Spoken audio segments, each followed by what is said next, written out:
all sorts of experiences ranging from the bittersweet in music to various forms of ordeal and initiation that aren't unmitigated suffering.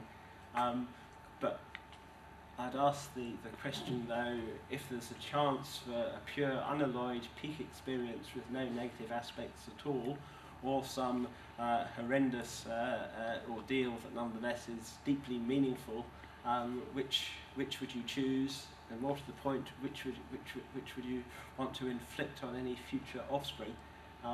Other things being equal, I think it is best to have pure unalloyed bliss. So but surely all new experiences, if they're brand new, are unknown in terms of the expectation. If you go through some ritual, or you get eaten by a lion, or whatever it may happen to be, if it's the first time it's ever happened to you, and you've had no previous advice about what is going to happen to you, and you've got no idea, it's just a completely blank sheet, how are you suffering? Because it's all new experience, and even what might be pleasurable when reviewed afterwards might be fearful because it's unknown. And so there is suffering of a sort, but no pain.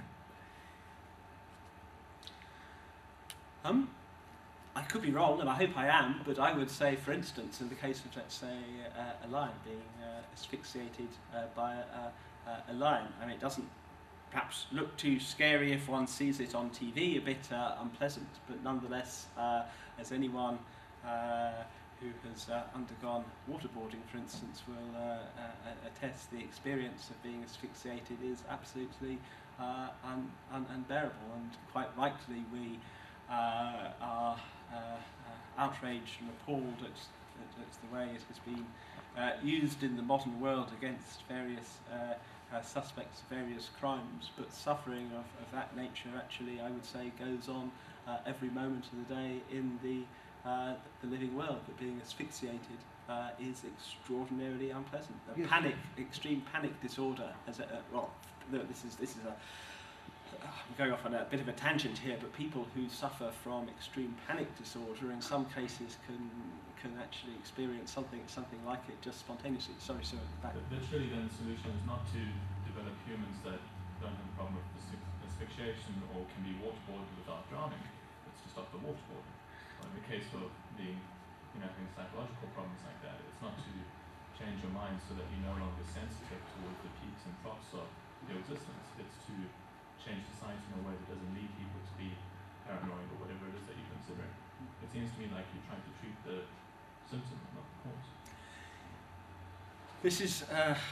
This is the question of the relative role of the environment versus our biological endowment, and I'm going to be specifically talking about the kind of biological causes of suffering rather than the social causes. Now, clearly they are, in the strict sense, inseparable, but if one looks at the different kinds of society in the world today and throughout history, unfortunately the impact of social reform and improving our environment is not nearly as significant as one would wish. As I cited the figure of almost a million people each year taking their own lives, the incidence of depression and anxiety disorders in the world seems to be at unprecedented levels. All manner of objective indices of psychological distress suggest that in spite of hundreds of years of progress and reform, that thanks to crudely the hedonic treadmill and this set of negative feedback mechanisms in the central nervous system, that social reform can have only limited impact. Now, I would stress that I am 100% in favour of all forms of social reform, the abolition of any form of torture or coercive interrogation, and the whole spectrum of improving society environmentally. But what I'm suggesting is that even in a recreated notional Garden of Eden, even a transhumanist utopia in which all the things that transhumanists want and think are technically feasible, unlimited lifespans, morphological freedom, super intelligence, unless you actually reprogram, redesign our reward circuitry, that on average most people are not going to be significantly better off than they were in the unenhanced state, which is counterintuitive, but there seems to be a fair bit of evidence that this is the case, that we have this genetically constrained hedonic ceiling above which we can't penetrate. With some people that hedonic ceiling is by contemporary standards quite high, with other people it's quite low. To build on next question, take the example of the antelope which is being torn to pieces and eaten by the lion and asphyxiated in the process. Are you proposing that the antelope will stop feeling pain there? We can reprogram the antelope so that it doesn't experience pain in the midst of that circumstance? Or are you proposing, as Nick suggested, it's better to change the environment, that lions no longer chase and do terrible things to antelopes and the two of them lie down together? Yeah. Which of these? Well, this is the kind of decision that we are going to be taking sometime over the next few decades. It's the first time people come across the idea that we might reprogram predators or redesign so-called prey species. They think it's crazy, but for the first time in a mainstream print publication, for about three weeks ago, Jeff McMahon in the New York Times was philosopher calling for phasing out carnivores and predation as we understand it today.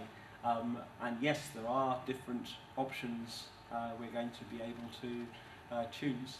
At least within a terrestrial context, the only large mammals, for instance, that exist probably are going to be in our wildlife parks, and thanks to habitat destruction. And we're going to have to decide what kinds of life form and states of consciousness we want to exist. Now, some people will say, yes, we should keep the iconic predators. They rather like the ideas of lions and tigers, and a smaller minority of people crocodiles and snakes. But if we do, and I'm going to come to this a bit later, but if we do want to retain the iconic predators and to get rid of these horrendous forms of suffering, then we will actually need to intervene genetically and behaviourally.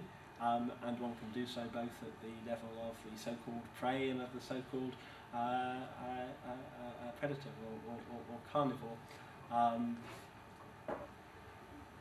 Once again, this isn't going to happen next year, probably not for a decade or two, but it's the kind of decision that we will be taking. You'll get lively debates sometimes about whether one should feed live rodents to snakes in zoos, and people say, well, that's utterly barbaric and therefore it isn't done, but that's just because we can see it. But what about spiders catching flies? Where do you draw the line? What about plants eating insects? Or being eaten by insects, who knows? But how sentient is a plant? Where do you draw the line? Everywhere something is going to suffer. As soon as you make something, there will be suffering. Whether or not at some level something is being disturbed, it might be psychologically disturbed rather than physically disturbed. There might be pain of unjustness or all sorts of things going on. How can you stop all of this? You can't. And whatever pleasure level you end up at relative to today, that will still be a relative suffering and joy against at whatever level. So how are you going to set an absolute level or move it? Good points. Two separate points there. I'm going to do the last one first. Is pain and pleasure purely relative? I.e., even if we were to ratchet up the hedonic treadmill so that we were naturally much happier, wouldn't the lower states of emotional well-being or physical well-being be the new nastiness? To which I would say, it's unfortunately there are people today who suffer chronic pain and depression, and in many cases, not all cases, that some days aren't as bad as others, but the days that aren't quite as bad as others aren't thereby somehow pleasurable. However intuitively plausible the idea that pain and pleasure are relative, it just doesn't seem to be the case. I mean, if it were the case, then presumably one could implant false memories of the traumas one had experienced in the past, so one could savour the delights of the present, but I don't think this is the case. Your first point, how far do we go? Well, for various, in spite of the fact I'm a philosopher, I've been deliberately avoiding issues of the philosophy of mind, but I'm going to be quite bold and dogmatic and say that plants do not experience phenomenal pain. We can go into these issues. But I'll rephrase things slightly and say that I think our priority should be creatures with central nervous systems or something akin to it, because all the evidence is that if you have a central nervous system, you suffer far more than if you don't. There are insects that if they're being devoured, if the tail end is being devoured, then the mouth parts will keep on eating. Now, contrast our own reaction if our lower extremities were being eaten. Without some kind of unity of consciousness, I certainly don't rule out an unpleasant experience, but possibly more in the nature of pinpricks rather than unbridled agony. Well, I suspect that people suffer quite a lot of agony whilst enjoying sexual climax, and they will not avoid the sexual climax to get rid of the pain. Yes, probably there are sensualists present who can probably talk more about this than me. That yes, if you associate certain forms of pleasure with various concomitant painful aspects, then you will be loath to give them up. But I'm suggesting that it would be possible to edit out the nasty bits, and the wonderfulness would be even greater, even more sublime. So. Just a quick question. You mentioned depression and anxiety and other personality disorders. What about individuals who have certain personality disorders, such as narcissism or psychopathy, who, in addition to inflicting suffering on others, inflict suffering on themselves as a result of their lives failing and their social sort of milieu breaking up and breaking down? Yet, at the same time, unlike someone with depression, these people with these sorts of personality disorders don't usually recognise that there's anything wrong with them. So they might be averse to any kind of neuroengineering or any kind of somatic gene therapy or anything that could rid them of these personality disorders. And they might want to continue in their sort of present mould without necessarily changing. How would you deal with that? What mechanism would you actually deal with that in your hypothetical sort of ideal society?